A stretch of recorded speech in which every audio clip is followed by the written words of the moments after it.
Welcome back to Old School Sports and our Out of the Park Baseball 25 series. Can we save the Oakland A's? And just want to start off this episode by thanking everyone who has watched our videos, commented, and subscribed to the channel over the last 3 years. The channel had its 3-year anniversary yesterday, and as fate would have it, we got our 2000th subscriber today. So thank you all for supporting the channel over the years, whether this is your first time listening or your 500th time listening and watching, and whether you're a lurker, as some of you have described yourselves recently, who rarely or never comment, or if you're one of the many frequent commenters who's made this channel much more interesting over the last 3 years, and have certainly given me a lot of good ideas and things to think about as to how to play this game better and learn more about baseball, and even in some cases put together videos that are less technically sad and pathetic than the ones I tend to put together. So thank you for all of the feedback, all the comments, and for continuing to watch the channel. And we are about to begin the free agency period in 2025. Not a great year for the Oakland A's this past season, 75 and 87 here. And we've got some interesting things to think about this offseason. And one thing that we have done since the end of our last episode is we started going through our team to kind of look at the salary obligations we have this year and into the future. And certainly even when you're looking at that potential $94 million payroll for 2028, that's going to be pretty difficult for us to achieve. But there's a lot of players that will likely be moving on from in the 2 seasons between now and then. So not a major issue, but we were also kind of looking for players where we might be able to get a good bargain. And we put a couple offers out there to young players that are going to be taking over for us this year in starting roles. Lawrence Butler is 25 years old. We haven't honestly given him, I would say, really a fair shake the last 2 years with just 45 at-bats, and he's been pretty productive in that limited time at the major league level. With the departure of Michael Conforto, he is going to be a starting corner outfielder, DH, or first baseman for us this year. And looking at his batting profile, we think he could be a pretty useful major league hitter. He's also a good defensive outfielder, potentially good defensive first baseman, and he's got a little bit of speed. So my thought is that his arbitration numbers are likely to creep up higher if he's as productive as we hope he might be. So we've made him a long-term offer to try to buy out his minimum years, his arbitration years, and a couple potential years of free agency at a deal that, if he develops into a really good player, will be good for us. And I don't think the numbers are so extreme that if he ends up hitting the wall, it's not going to cripple the franchise or keep us from potentially being able to trade away that contract. And we're actually doing a similar thing with Tyler Soderstrom, who's kind of followed a similar pattern with us. And you can see his arbitration numbers are even lower. He's going to likely be taking over as our first baseman from NODA this year. I guess potentially he could be in the mix at DH, since he is not a particularly proficient defensive player. But we do think with that power and the potential for him to maybe wring another 5 points of contact out of his ratings, that he could be a pretty useful player for us over the next few years, at least offensively, which is where we need most of the help. So we've made a offer to him as well to buy out his minimum arbitration years and a couple years of free agency as well. So that means at this point that we've got 3 offers out there, because we also, as we talked about in the last episode, made an offer to Lucas Giolito. So we haven't heard back on any of those guys. It's certainly potential that there will be a bidding war for Giolito. Honestly, I feel like if we're able to get Butler and Soderstrom for the money that they're looking for right now, it's pretty unlikely that these contracts are going to hurt us. I don't feel like either of these guys is going to be a true superstar. They're probably just going to be a bit above average offensive player, but we have struggled so much offensively in this playthrough that if we hit on both of them and we're able to lock up a couple of above average offensive players for the next half decade plus, that's probably a win for the Oakland A's given the financial situation that we're dealing with. Other than the offer to Giolito, we're probably not going to be incredibly active in early free agency. We did, as Patrick DeBonis noted in the comments to the last episode, we don't have a lot in our draft budget for next year, and honestly, we probably have less in scouting and player development than I would like at this point. That's just because we want to make sure that there's money available to make offers to people. And honestly, it's conceivable at some point over the next month or two, given that we don't have a lot of money available for extensions, I might tweak those numbers down further. But ultimately, when we get to where we're going to have to get the next season started, we'll have to lock in figures that we're going to go with for the next season there. But at this time, I always like to have a lot more money available than I intend to spend, just to give me the flexibility to think about different trade options, bringing on expensive players, potentially make offers to free agents, and kind of all of the other roster shaping and shifting that goes on in the off season. And as we've talked about over the last couple episodes, we've got a new scouting director on board at age 51. Hopefully he's going to be with us for a decade and a half.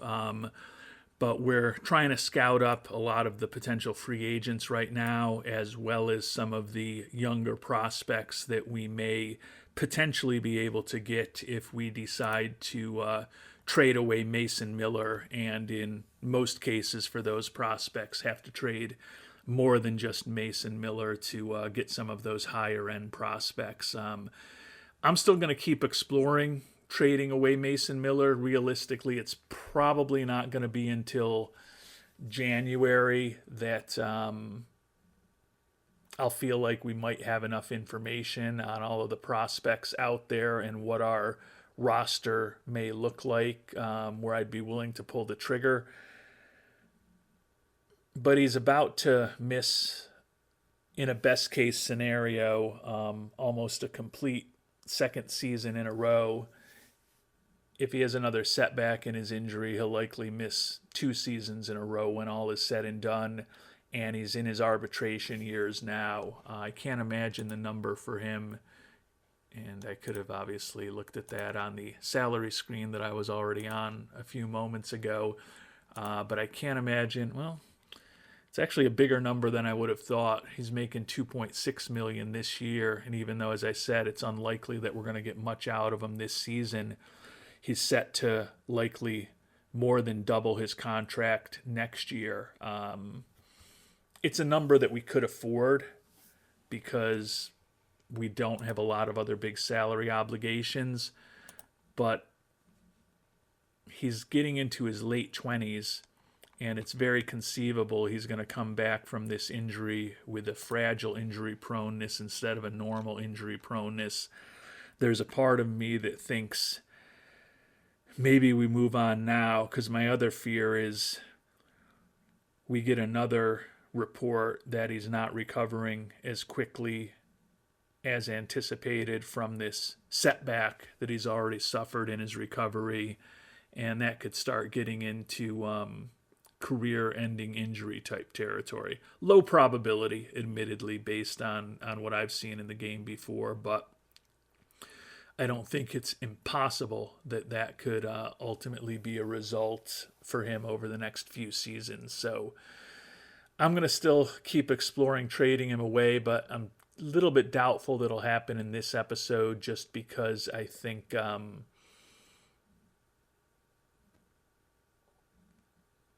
not going to know enough about the players that we're going to get in return for another few weeks. And I'm probably not going to know enough about whether we're able to get perhaps an additional pitcher who could be with us for multiple seasons other than Giolito signed, probably until February or March, since I'm going to wait and go bargain shopping if I do go after more free agent pitchers. So I tend to think the primary focus in this episode is going to be to hopefully get resolution on these 3 contract offers we've made, see if maybe we can find some interesting players in the Rule 5 draft this year. Last year it was not all that exciting to me. And then start preparing for the international free agent signing period. And again, we're a little behind the 8 ball there because we had our original scout everybody in October, and then he left right at the beginning of November. And we still haven't heard back from Giolito and Butler on the 2 more significant contracts in terms of average annual value, but Soderstrom quickly agreed to that deal. As we saw, his arbitration years weren't going to be incredibly expensive, and I think even though he's really just a bat, I think he's negative value pretty much at any defensive position we play him, with the exception of potentially first base, but that's not a critically important defensive position. But if he develops into an above average major league hitter, this is a really good value for us. And I think with the financial constraints that we're likely to be playing with the A's, which is probably going to be the lowest budget in baseball for the foreseeable future, I think we're going to have to gamble on some contracts like that with guys when they've either never even played in the majors yet or have only had very brief tenures in the major, like Soderstrom and Butler. If he produces the way I think he could, I think we'll get a good deal. But there's certainly no guarantees that that's going to happen. But in the case of the contract with Soderstrom, it's not huge numbers at all. As you saw, even in the final years of that contract, it's only $2.5 million a season. So if we needed to trade the contract away, I think we could pretty easily do that. And it's also not a dollar amount that even these penny-pinching Oakland A's couldn't deal with. So hopefully it'll be a big win for us. But I think we're probably going to be doing more of that in this playthrough than I typically would, just because we aren't likely to ever have the financial flexibility to really pay up full value for people once they're proven, or more accurately, we're probably not going to be able to have more than 1 or 2 guys on the team at a time that are proven players kind of getting full value for what they've done in the past and what we think they can do in the future. We're just definitely not going to have a lot of those kind of proven players making big money on this roster. And we simmed ahead another couple days, still haven't heard anything from Mr. Giolito, but Butler did sign the deal, so I can see the specifics here. A little shorter, but structured very similarly. He makes a little more the first few years of the contract, a little less towards the end of arbitration, and then we've got team options in his early 30s. So financial certainty for Mr. Butler. I feel like he's a better player, a better overall player than Soderstrom. Solid defensively, has some speed, and I think peak value for him, especially if he gets the 5 points that we think he can get in the power to go with an above average eye, is a little higher offensively than Soderstrom. So again, I don't think either of these guys is a 6-WAR player who's potentially having a borderline MVP year, but could these be guys who consistently put up a 110 WRC plus and make an occasional all-star team? I think Butler in particular could be. Not so sure about Soderstrom because he's going to be playing at first base or DH, which would be very offensive oriented positions, and I just don't know if he's ever going to have a big enough year to be one of the top 2 or 3 offensive first basemen or designated hitters in the league. But hopefully the contracts will work out. We will find out over the coming years. And you can see that signing those 2 guys, actually you can't see that now, but signing those 2 guys took us down where we had no money available for extensions. I don't think we're going to be incredibly active in free agency over the next month or so, but did just kind of lower the player development budget also to give ourselves a little flexibility as we begin receiving trade offers and exploring trade offers with the winter meetings only a week and a half away or so at this point. And I've actually got an interesting trade offer here. Also today we did hear from Giolito that right now he's favoring our offer for the time being, but that can certainly change. But the Pirates have reached out to us, and they're looking for Nicky Lopez, who has been in our minor league system for the past season. Played in Double-A for us, dominated at that level, as you might expect. And minor league first baseman Brennan Malone, who's not a big-time prospect for us. And the guy that they're offering is Brian Buelvis. And if you're wondering why that name might sound a little bit familiar, it's because he's a former member of our organization. We traded him away just over 9 months ago in the O'Neill Cruz trade, and he made his debut with Pittsburgh this year. I don't think Buelvis is a big-time player. If I did, I probably wouldn't have traded him away. But the thing that makes me thinking that I want to make this deal is, one, and most importantly, Lopez is a guy that we got for free. We have already, at this point, re-signed Nick Ahmed to be our defensive-oriented shortstop for the next couple seasons, hopefully. So Lopez is a total luxury for us to have, and I don't think Malone is that great a prospect. So there's that. But the more important reason that I'm thinking about this is that Buelvis brings that captain personality. And right now, the only captain personality we have on our team is Mitch Spence, who's going to be missing the entire upcoming season. So I had been looking at the free agent market to kind of see who the most interesting players out there with a captain personality were. And unfortunately, there weren't necessarily a ton that we could afford. And it would help if I would click on personality rather than injury proneness.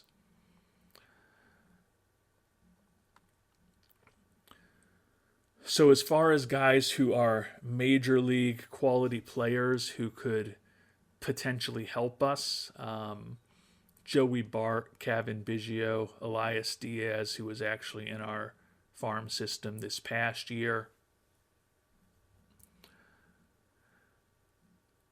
Stephen Kwan was a guy that I was thinking, but he's a left-handed hitting outfielder, which is kind of what we're heavy on. I do like the fact that Buelvis is a right-handed hitting outfielder. Reese McGuire, another guy that we could mix in with the catchers.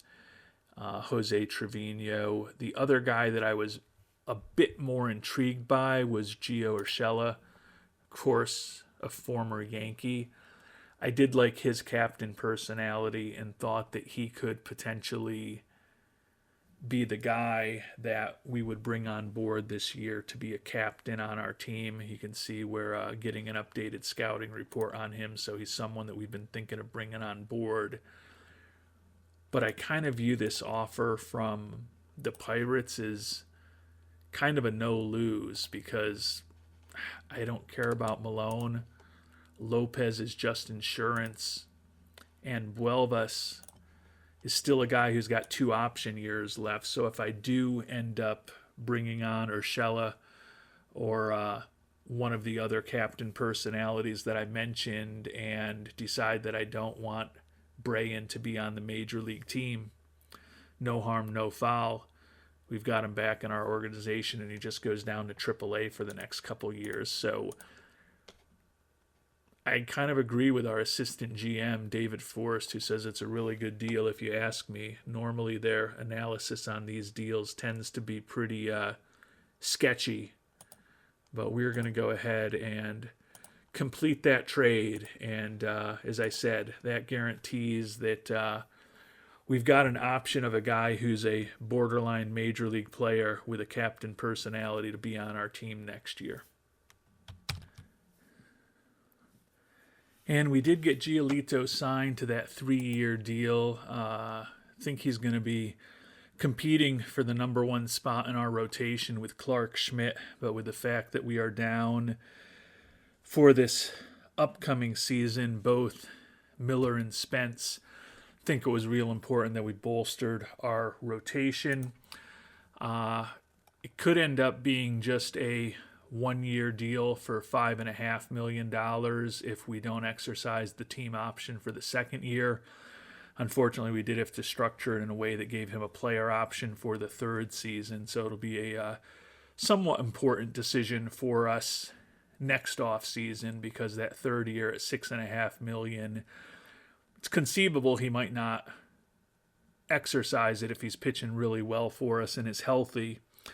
Not that $6.5 million is something that we can't recover from, but it would likely represent somewhere in the neighborhood of 10% of our payroll. So would certainly hope that if 3 years from now we've got him on the team making that money, that he'd still be a pretty effective pitcher. But think it's definitely an upgrade for us this year to get Giolito on board. And we've made it through the winter meetings, have a couple of interesting things to talk about, including one really interesting piece of good news. We did well in the draft lottery. We were supposed to pick 9th this year based on our record, and we're actually going to be picking 4th in this upcoming draft. So unfortunately, that is going to ultimately require that we put some more money into our draft budget when all is said and done. Good problem to have with the fact that we'll be picking 4th overall, so hopefully we'll be able to get a really interesting player next July.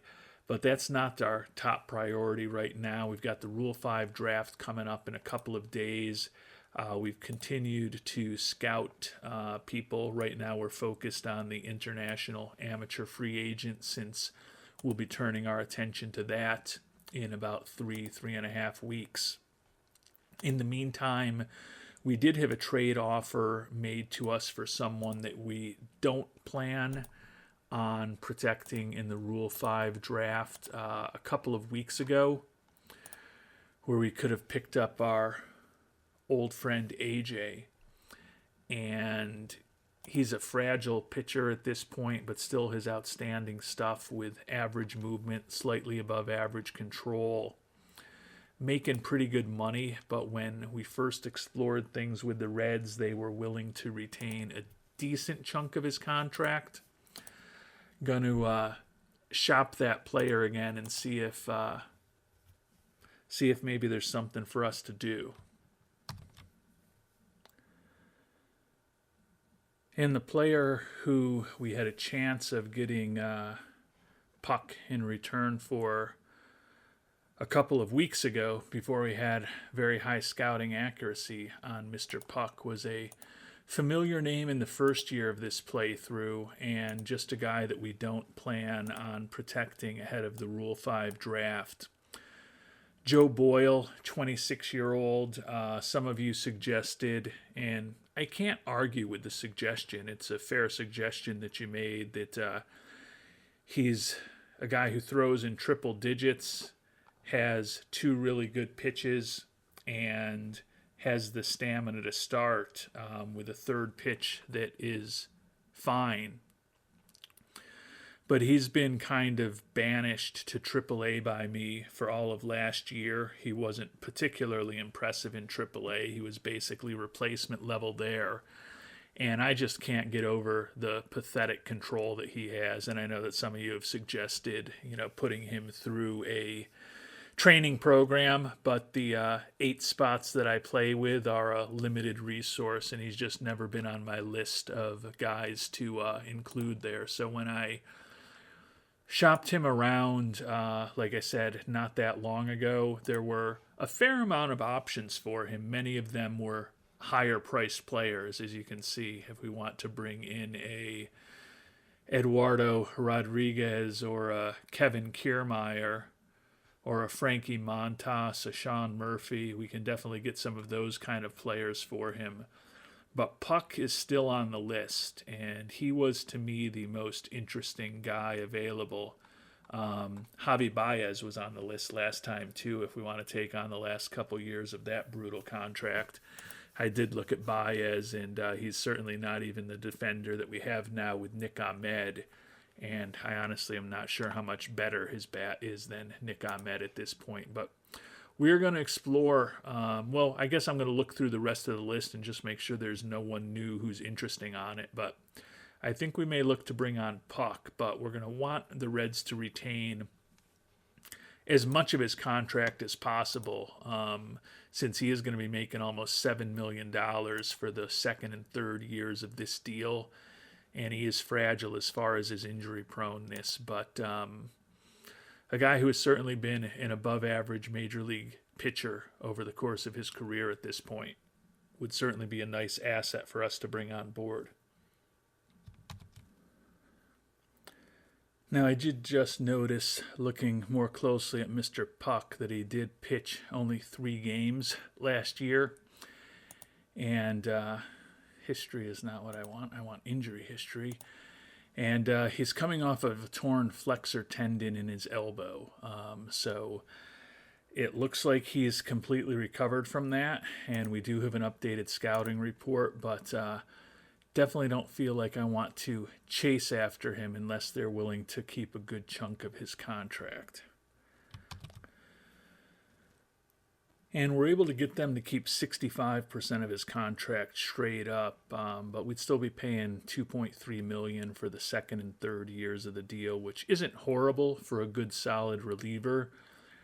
But in a perfect world, I'd like to throw in a prospect or two to see if they might keep a bit more. It doesn't look like they're going to go too crazy, though. Just getting them up to 80%, you can see we're basically giving them a pretty solid major leaguer or one of the top prospects in our organization. So we're probably not going to be able to get him to keep too much more of this contract. And interestingly, the list isn't really all that different, even at just 70%, with just an initial 5%. So it kind of feels like 65% is about all that the Reds will retain, but $4.4 million again on a $6.7 million contract. So we'll have him for $2.3 million a year for the second 2 years of this deal, and only $1.8 million this upcoming year. So I think that's a very tradable contract if we decided to move on from him. And honestly, he could almost be in the mix to be a closer or potentially even a stopper for us next year. I don't know if the stopper role is ideal given his fragility, but at the very least, I think he'd be a pretty strong left-handed setup man for us. And as I said, I know some of you don't agree with this, but I just can't stand pitchers who walk lots of batters. So Boyle was never going to be anyone that I invested a lot in. I mean, even in Las Vegas this past year, gave up 6 homers and 24 walks and 32 2/3 innings. I admittedly haven't invested anything in him to try to make him better, but we are going to ship Mr. Boyle out for Mr. Puk ahead of the Rule 5, so at least we're not leaving Boyle completely unprotected.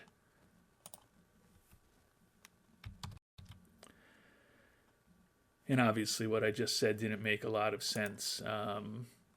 We basically just wanted to ensure that we got something for Mr. Boyle in the event that we did leave him unprotected.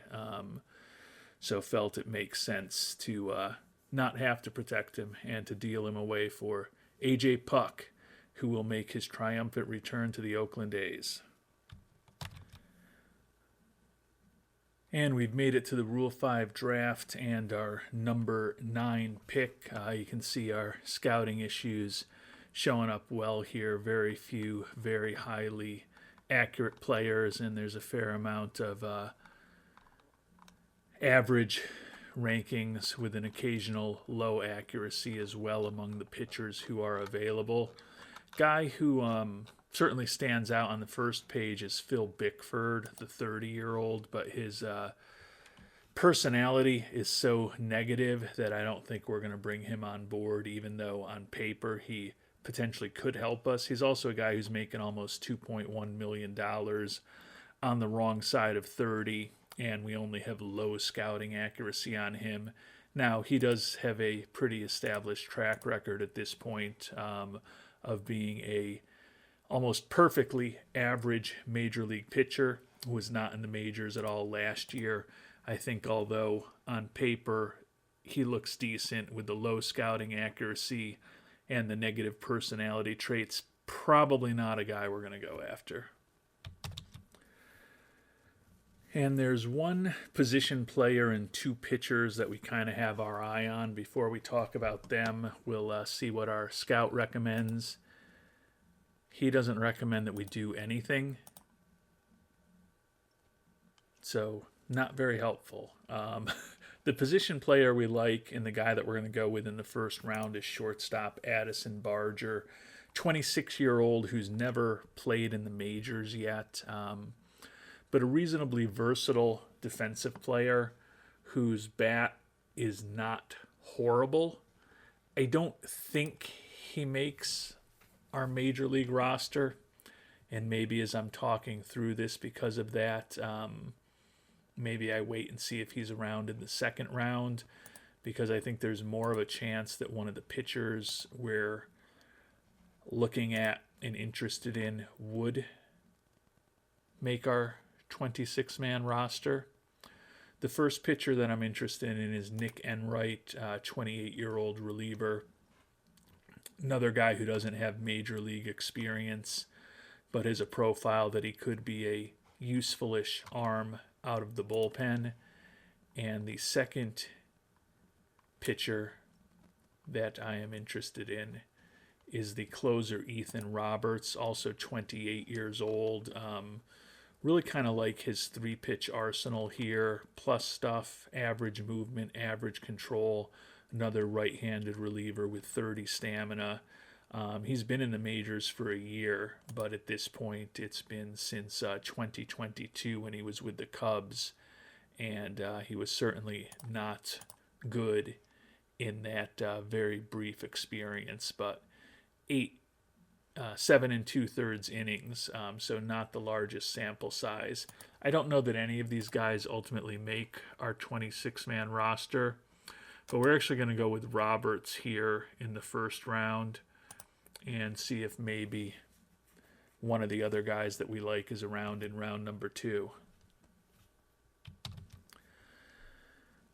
And we've lost a couple more players before our last pick. We had lost Cal Quantrill and Edward Olivares before our first pick, and just lost Manuel Margot and Michael Soroka, who were both depth guys in our organization.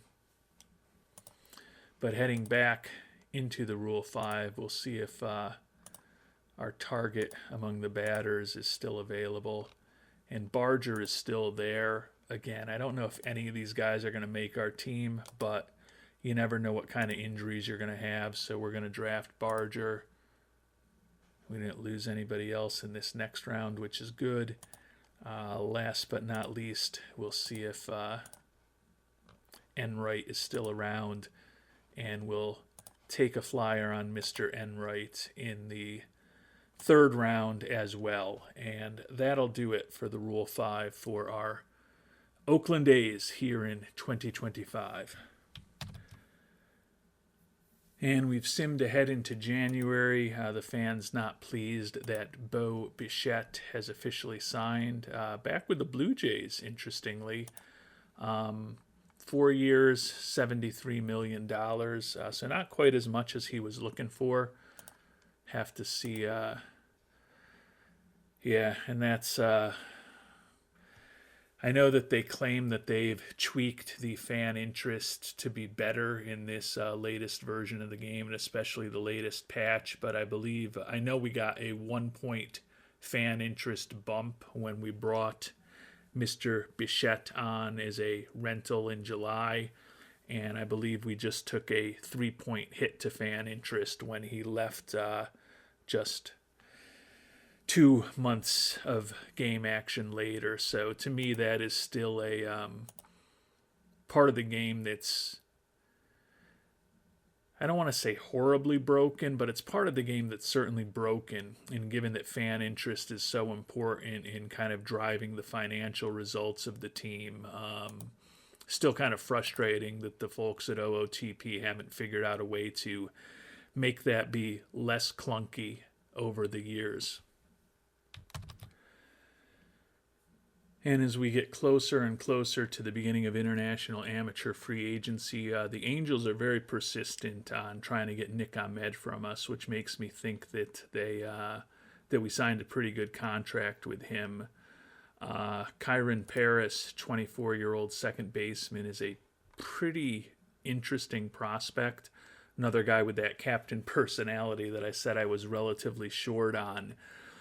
But given that we still have guys like Daryl Hernandez, Cawley, Brett Beatty, even Austin Gauthier, who are going to be in the mix to be middle or corner infielders for us this year, I don't think Paris's bat is so special that it makes sense to bring him on board and give up the solid defensive shortstop that we have in Slick Nick.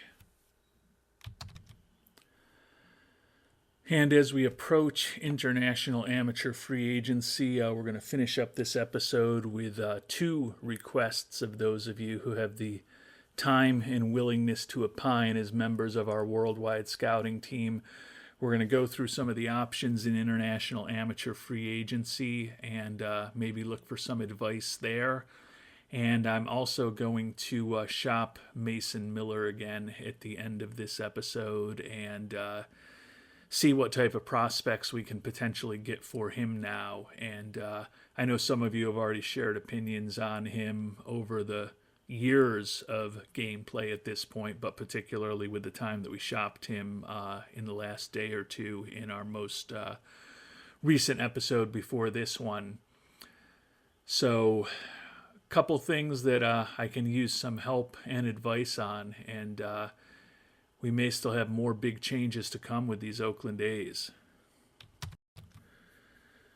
So we've made it to the international amateur free agent signing period, but before we dig into that, we are going to shop Mason Miller once again. We did just get an updated scouting report on him. I mean, granted, he hasn't pitched in closing in on a year, and he's still 5 months away from potentially beginning a rehab assignment, so who knows what he really looks like.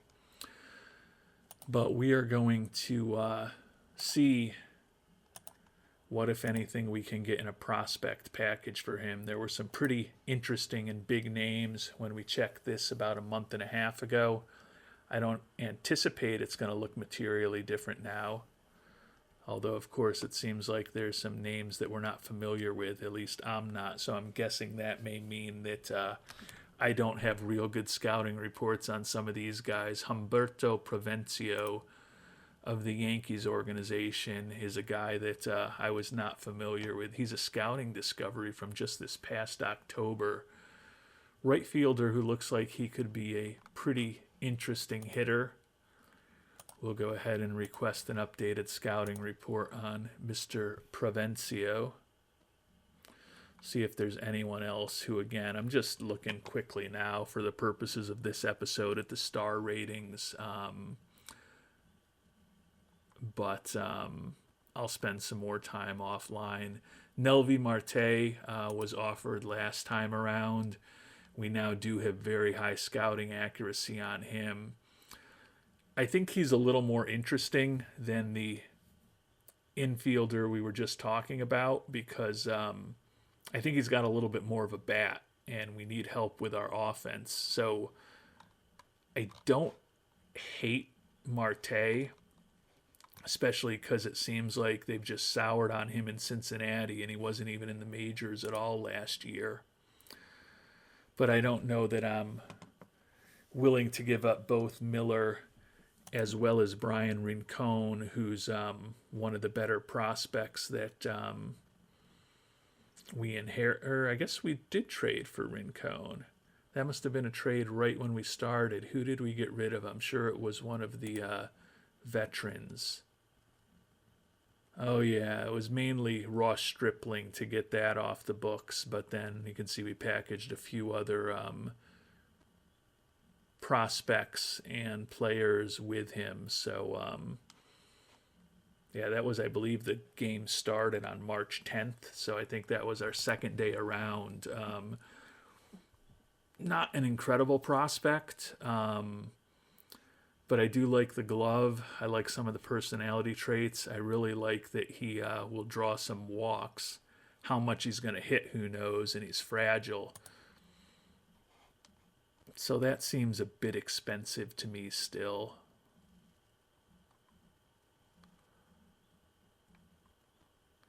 Old buddy Cade Arambide, who we could have drafted a few years ago, is available. Chase Dollander. Some of the more interesting names from last time don't seem to be on the list, although we've still got a few guys we can, still a few more offers we can scroll through here. Juan Machado from the Astros organization, 17-year-old infielder, decent glove, looks like he could have a decent bat. But no more Paul Skeens on the list unless he's going to show up right here at the end, which is a bit of a bummer. I know Kalen Culpepper was on offers before. So it looks like some of the real interesting names. I know Skeens was on the list. Chase DeLauder was on the list. And then there was some 17 or 18-year-old who I think was a 4.5 star potential guy. I don't even remember his name.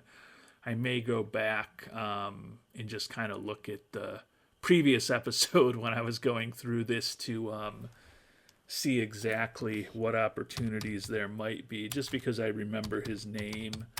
And he's obviously one of the top prospects in baseball. Go ahead and just see what more we'd have to add. That could be why. That's probably why Mr. Skeens is no longer being offered, because Pittsburgh's gotten themselves into such a nasty financial situation that they can't even afford to take on Mason Miller. Well, what if we gave you $2 million? It's not. They'll give it some more consideration. Ugh. But we still got to basically add one of the top young players in our organization in addition to Miller to get it done. Doesn't mean that it's not the right thing, because he's younger than Miller. He's certainly healthier than Miller. He's making less money than Miller, at least for this year, and only going to be $1.5 million in a year. So maybe we can get him at a bargain if we bring him on board and try to see if we can sign him to a Butler or Soderstrom kind of contract. It's definitely not cheap, like I said, to be getting rid of Butler or Soderstrom, who we've just signed to those pretty attractive extensions, or Cauley, Marston, and Pata, who are three of the top prospects in our system. But we could bring them on board. While I'm doing it, I might as well check on Chase DeLauder to see if perhaps it's a similar situation and the Guardians just don't have any money, and that's why we don't see that offer anymore.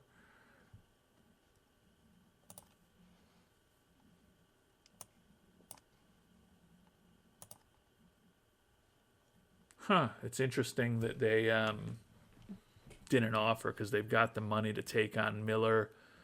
Again, we have to give up a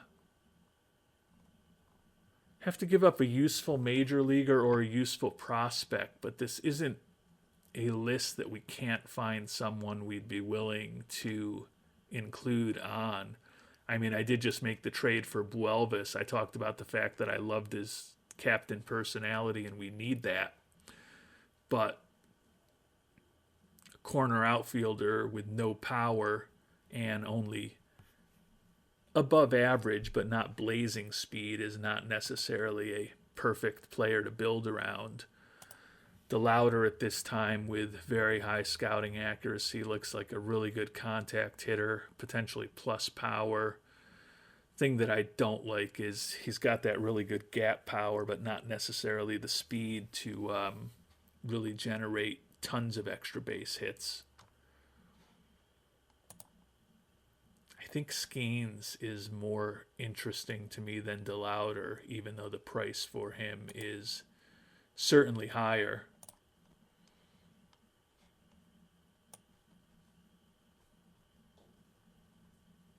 So there's some interesting things for me to think about with Mason Miller. If you have any thoughts on what we should do,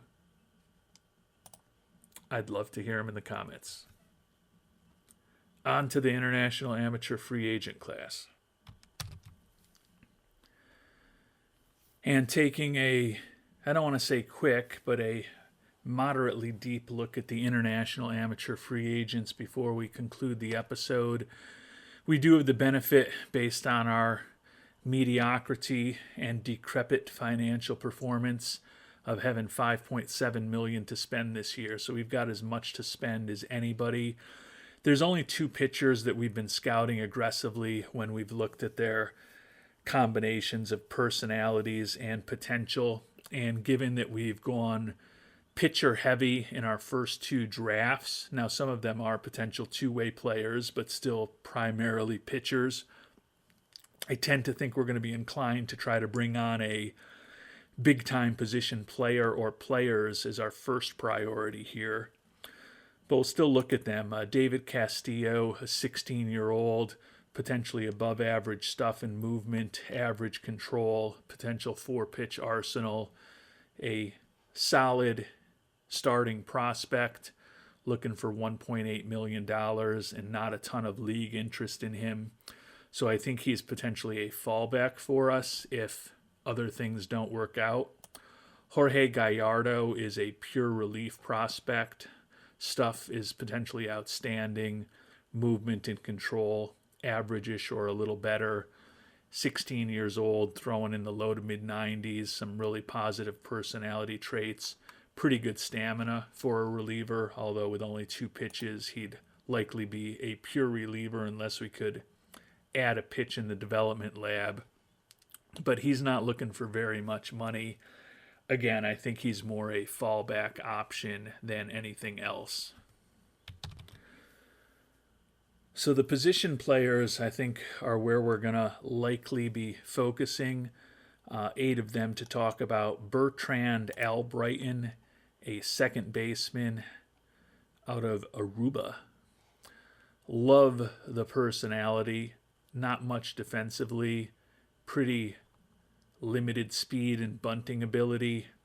Fragile physically, but that bat is very potentially special. Well above average contact, above average gap power. Not that it's that useful with his lack of speed. Above average eye and potentially excellent home run power.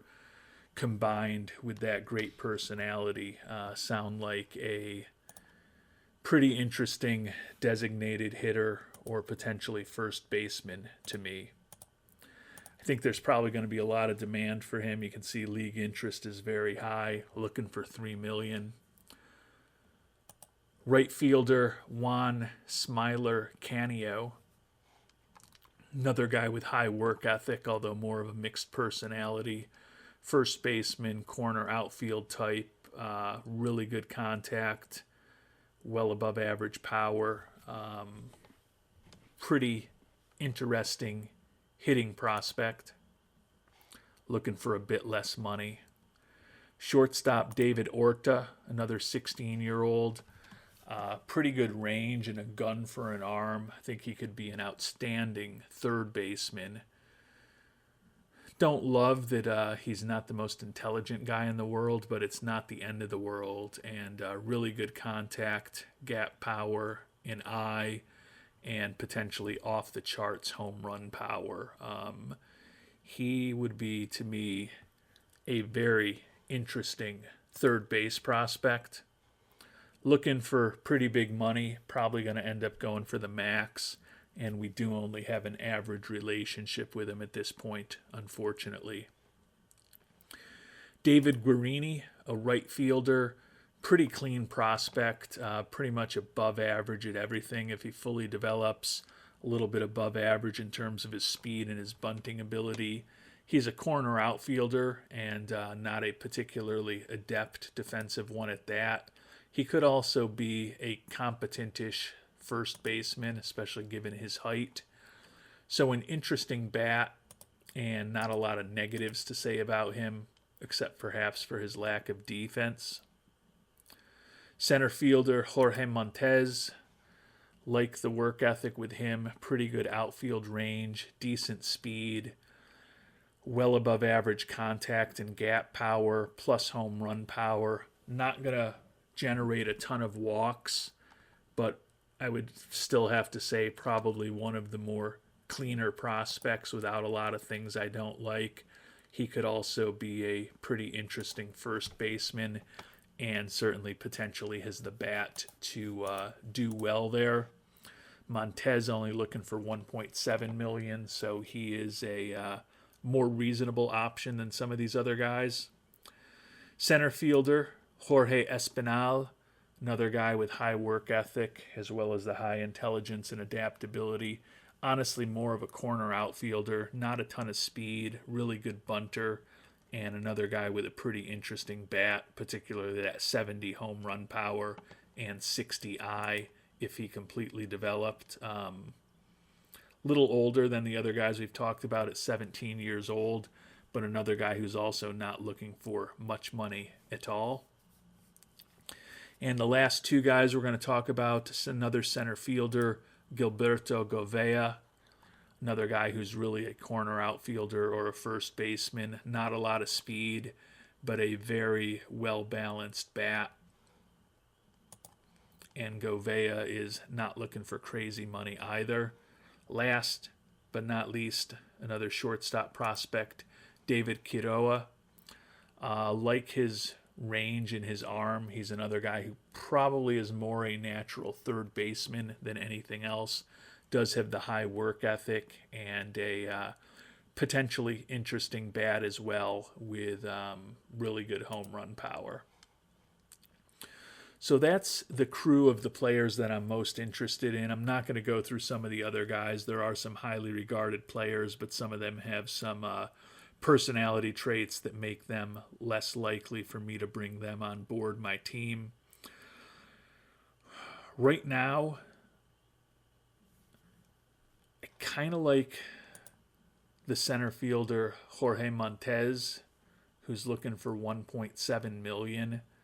I think he's a guy that we could definitely bring on board and then, perhaps pair him with an Espinal, maybe a Gouveia, and maybe think about going for one of those other pitchers as well if we wanted to cast a more significant net. If we wanted to go with the most highly regarded prospects that are looking for big money, Guarini's really clean.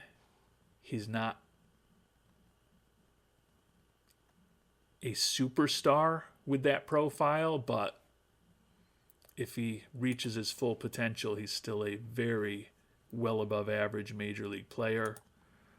Orta, I'm kind of intrigued by, and I normally don't go for these negative personality guys, but the range, the arm, and the bat, he's a prototypical old school third baseman. Issue is he's looking for a pretty good chunk of money. Juan Canio, hard to find fault with that bat. More mixed personality, as we talked about. And then Bertrand Albrighton is just pretty close to a dream prospect in terms of his bat and his personality. Just the defense is meh. The ability on the base paths is bad. And he's 16 years old and he's already fragile physically. I think what I'd probably be inclined to do is to make an offer to both Montez and Orta a little bit above what they're looking for. They're looking for a combined $5.1 million. I've got 5.7, so I could say offer Orta 3.8 and Montez 1.9. Try to bring in both of those position players, but realize that I might be boxing myself into a situation where if things don't work out with Orta, I then kind of sign Montez, and as I talked about, fall back onto plan B, where we look at Espinal or Govea or some of the pitchers, or end up having to dig down a little deeper into some of the players we haven't talked about. So I think that's what my first plan would be to make offers to both Orta and Montez. And if they both accept it, that's a pretty strong class. If they both come back and say, hey, we both want more money, then I can pivot and just go after one of them hard. And if one of them just happens to accept right away without any negotiation, then I've got at least one guy that I really like. And depending on whether it's Orta or Montez who we've signed, either have around $2 million or around $3.5 million to potentially chase other players with. So I think that's my initial plan, but I am open to suggestions. So if you've got thoughts on what we should do in IAFA, or you have thoughts on what you would recommend that we do with the Mason Miller conundrum, would love to hear those as well. But it's been a somewhat productive start, I think, to the free agency period.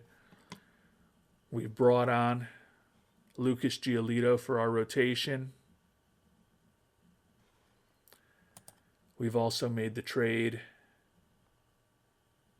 to add AJ Puk into the mix for our bullpen. Picked up, as we talked about, Ethan Roberts and Nick Enright in the Rule 5. And then lineup-wise, we got Barger in the Rule 5, but I think the most important things we've done there is locked up Butler and Soderstrom. And I guess, since I'm asking you all for help, might as well kind of look at what's still available in the free agent market at this point. Jorge Corona, the international free agent, is still out there. Other than that, there's not a ton of talent available in terms of position players. I'll check if our old friend from the Yankees is still available. Our old first baseman, Ryan Noda, still on the market. Yeah, Urshela's still out there. And the number is just $2.2 million. We don't have to go after him because we've got the captain personality now, but I still think he might fit decently into our team. Pitching wise,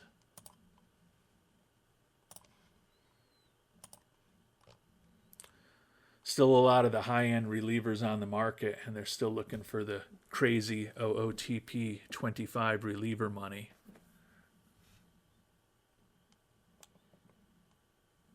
Some of these prices come down over the next month or so. We've certainly got the money to bring on a big arm in a one-year deal. Now, the issue is we really haven't had problems with our pitching staff over the first couple years of this playthrough. Generating offense has been our problem, and that's something that we really have not been able to address too heavily thus far this offseason. So we may end up exploring the trade market a little further as well to see if perhaps there's a different use of the likes of Mason Miller. As much as we'd like to bring a top prospect on board, if we can bring a infielder in their mid to late 20s who's not yet eligible for arbitration or perhaps signed to a somewhat reasonable contract, that could work with what our needs are as well. So a lot of things to think about, and I'm going to need some time to sleep on it. And as I said, hopefully some of you will help guide me to the right decisions, or at the very least you'll give me something to think about and consider that may be a different perspective on some of the decisions we've got ahead of us in the trade market and international amateur free agency over the near term. Until our next episode, thanks again for watching, and hope you have a great day.